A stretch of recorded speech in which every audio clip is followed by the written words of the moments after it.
What's up YouTube, Playmatter here. Just doing a quick video to introduce newer players to the competitive scene about ways to stop people from cheating. No matter what your opponent does to your deck or theirs, as long as you shuffle it afterwards and cut it afterwards, you should be okay. Tip number 1.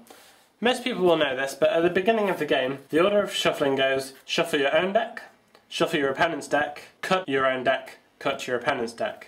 And you are fully entitled to do all of them regardless of how funny your opponent is being about it. Tip number 2. If you shuffle with the pack in any way face up, you will get accused of cheating. The safest way is to shuffle your opponent's deck.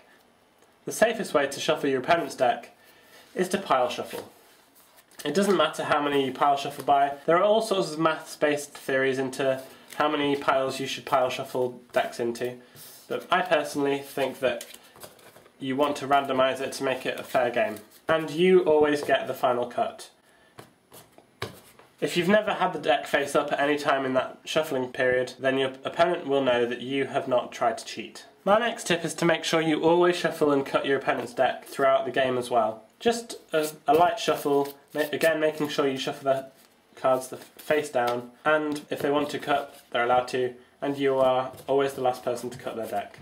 That way they can never try and stack themselves a good card. In order to be fair, each deck should be shuffled completely face down and randomised.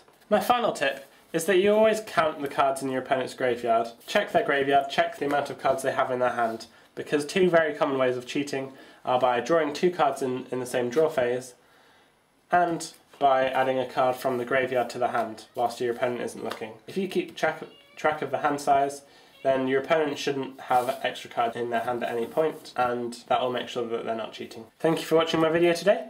My next few videos are going to be some Dueling Network deck profiles of my friends and their winning deck profiles from local tournaments around the country. I think it's really interesting to see deck profiles from local events at the moment because there aren't really many big events going on, and it's just good to see what's happening this format. Now that the OCG is on a different list to us, we don't have Shriek to go to have a look at deck profiles with locals, and you don't get to see tax and side deck choices because their format's completely different to ours now. Thank you for watching. Please comment, rate and subscribe, and I will see you next time. Playmatter, signing out.